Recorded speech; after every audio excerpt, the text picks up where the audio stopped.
आज से करीब 1 साल पहले मैंने एक वीडियो बनाया था और उस वीडियो में मैंने आपको सीमेन एनालिसिस टेस्ट रिपोर्ट करने के बाद उस रिपोर्ट को खुद से आप कैसे पढ़ सकते हो इसके बारे में एक वीडियो बनाया था। लेकिन उस समय उस वीडियो पर कुछ रिपोर्ट फॉर्मेट्स नहीं था और जब आप बाहर में किसी भी जगह में अलग अलग सा जगह में सीमेन एनालिसिस टेस्ट रिपोर्ट करते हैं तो आप लोगों को बहुत सारा अलग अलग सा रिपोर्ट फॉर्मेट देखने को मिलता है और आप लोगों को समझ में नहीं आता है।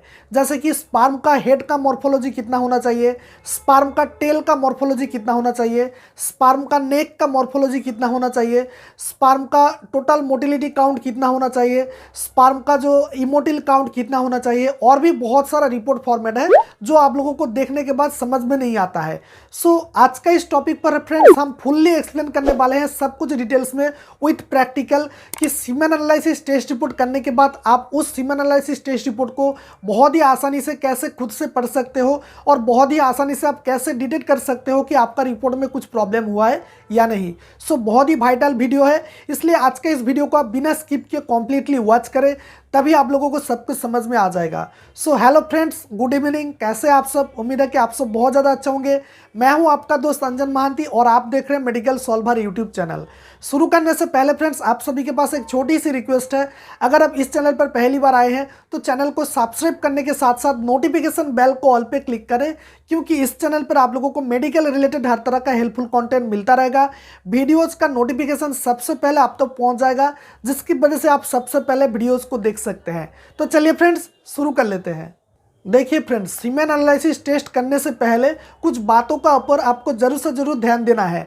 जैसे कि सीमेन को जो कलेक्ट करने का जो डेज है आपका 3 से 5 डेज के अंदर होना चाहिए। सबसे जो बेस्ट टाइम है 3 से 5 डेज के अंदर होना चाहिए। 3 से 5 डेज के ज़्यादा नहीं होना चाहिए और 3 से 5 डेज का कम नहीं होना चाहिए। मान के चलिए कि जैसे कि आपका लास्ट रिलेशनशिप यानी कि हस्बैंड एंड वाइफ का लास्ट रिलेशनशिप हुआ था आज से 10 दिन पहले और 10 दिन के अंदर आपका रिलेशनशिप नहीं हुआ, और जब आप सीमेन एनालिसिस टेस्ट करने जाते हो तो आपको क्या करना चाहिए कि लास्ट 3 से 5 दिन के अंदर आपको रिलेशनशिप कर लेना चाहिए, और रिलेशनशिप करने के बाद आपको 3 से 5 दिन के बाद आपको सीमेन एनालिसिस टेस्ट रिपोर्ट कर लेना चाहिए। इसकी वजह से क्या होगा कि आपका जो रिपोर्ट है रिपोर्ट एकदम करेक्ट आएगा, आपका रिपोर्ट में कुछ प्रॉब्लम नहीं होगा।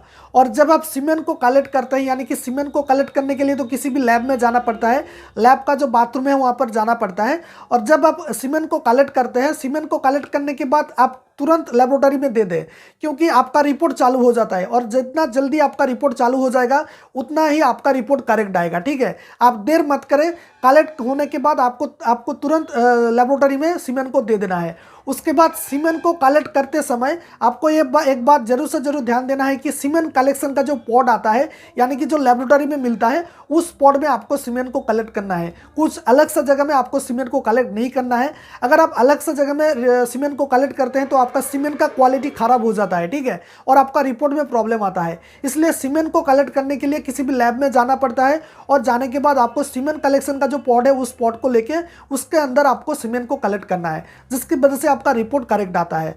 सो फ्रेंड्स, कुछ इस तरह का आपको इन सारा बातों के ऊपर जरूर से जरूर ध्यान देना है।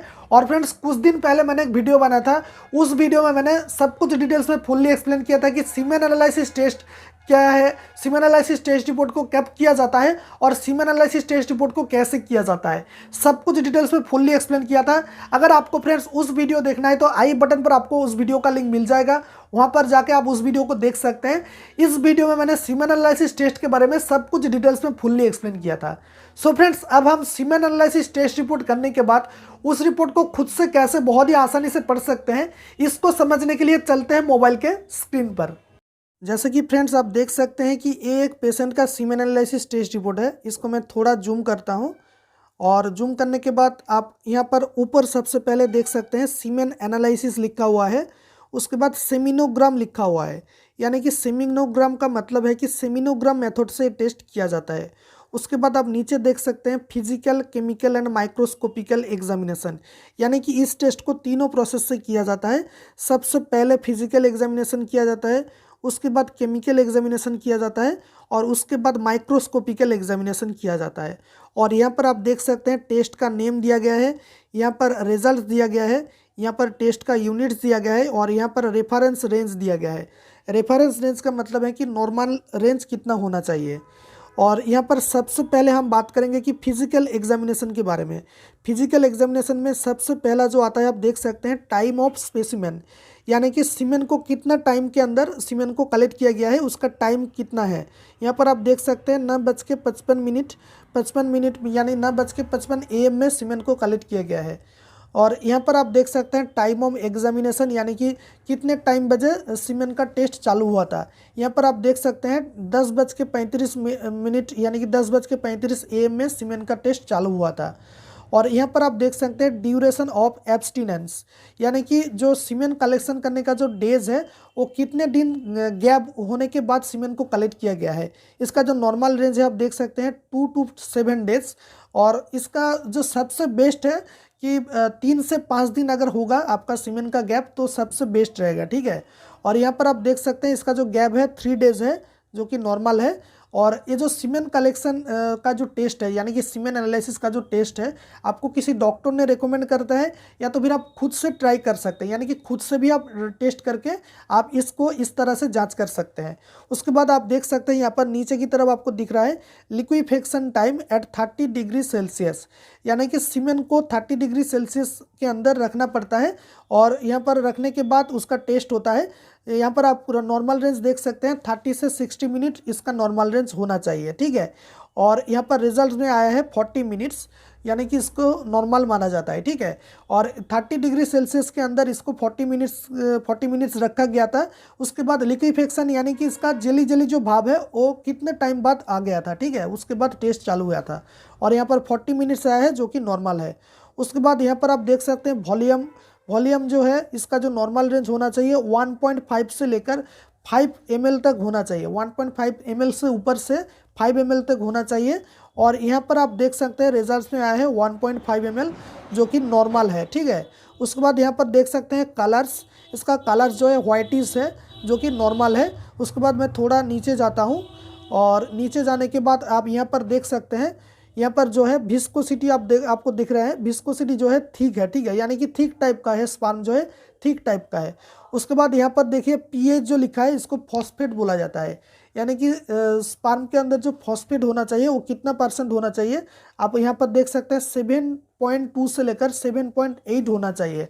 और यहाँ पर रिपोर्ट्स में आया है 7.5, जो कि नॉर्मल है, यानी कि नॉर्मल फॉस्फेट है। उसके बाद फ्रेंड्स यहाँ पर केमिकल एग्जामिनेशन के बारे में हम बात करेंगे। केमिकल एग्जामिनेशन में यहाँ पर आप देख सकते हैं सीमेन फ्रुक्टोज क्वालिटेटिव, यानी कि सीमेन के अंदर जो फ्रुक्टोज है वो हमेशा आपको ध्यान देना है कि इसको पॉजिटिव होना चाहिए, ठीक है। और रिजल्ट्स में यहाँ पर पॉजिटिव आया है, जो कि नॉर्मल है। उसके बाद फ्रेंड्स यहाँ पर मैं थोड़ा नीचे जाता हूँ और नीचे जाने के बाद यहाँ पर आप देख सकते हैं यहाँ पर माइक्रोस्कोपिकल एग्जामिनेशन है।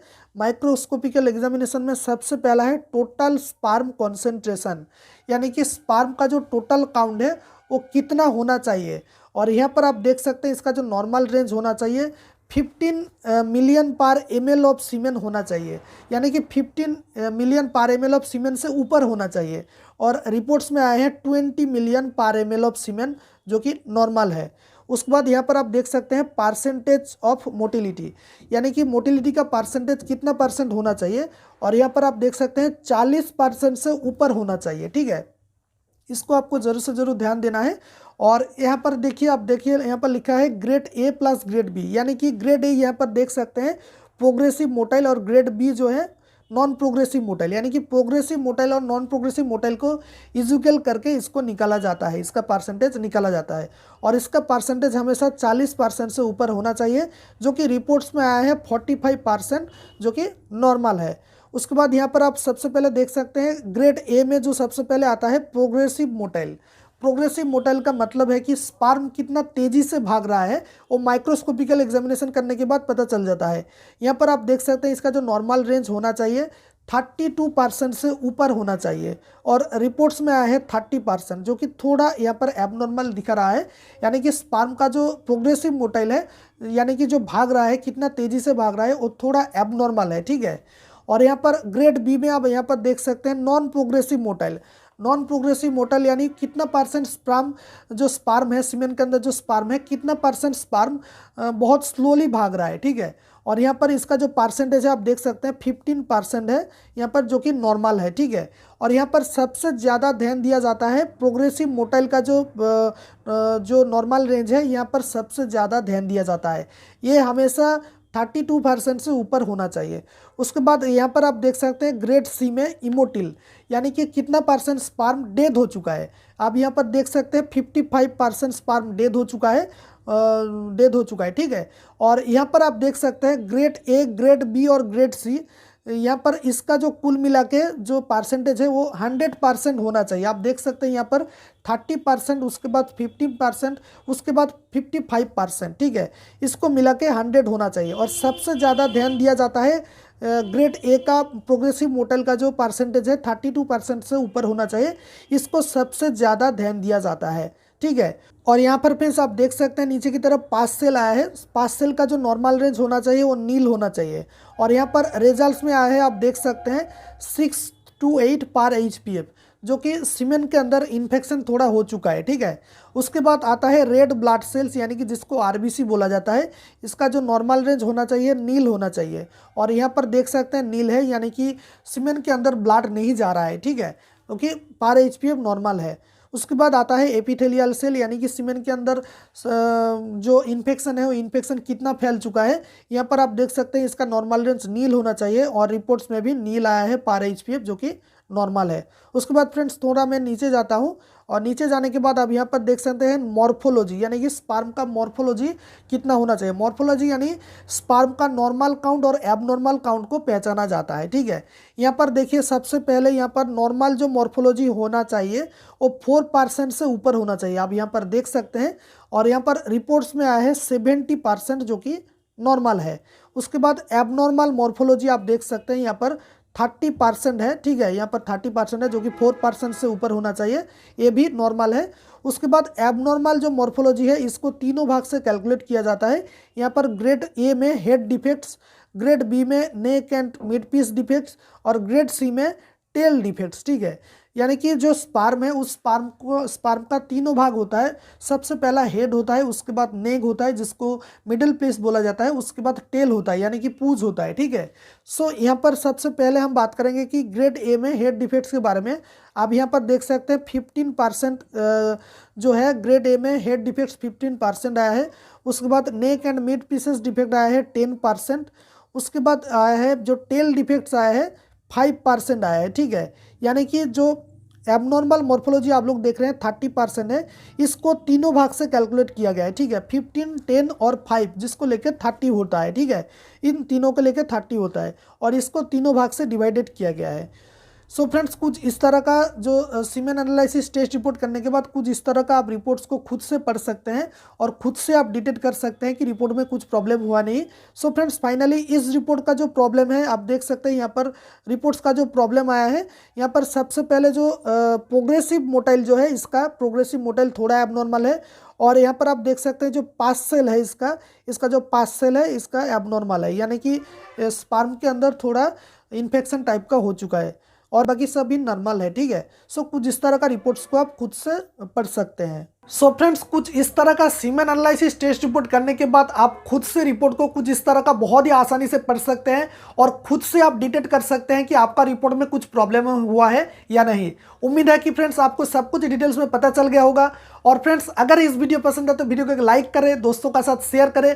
अगर इसके बारे में फिर भी आप लोगों को कोई कन्फ्यूजन होता है तो आप इसी वीडियो का कमेंट बॉक्स में जाके आप हमें कमेंट करें, मैं कोशिश करूंगा उसका रिप्लाई देने में। और अगर आप चाहते हैं कि मेरे साथ चैट के द्वारा बातें करना चाहते हैं तो हमारा इंस्टाग्राम आईडी को जरूर से जरूर फॉलो करें। इंस्टाग्राम का आईडी है @medicalsolver, और इसी वीडियो का डिस्क्रिप्शन बॉक्स पर भी मैंने लिंक दे दी है, वहां पर जाके आप इंस्टाग्राम आईडी को जरूर से जरूर फॉलो करें। यहाँ पर आपके साथ चैट के द्वारा बातें हो सकता है, ठीक है। और फ्रेंड्स आज के इस वीडियो को यहीं पर खत्म करते हैं, मिलते हैं अगले वीडियो पर। तब तक के लिए thank you so much and thanks for watching.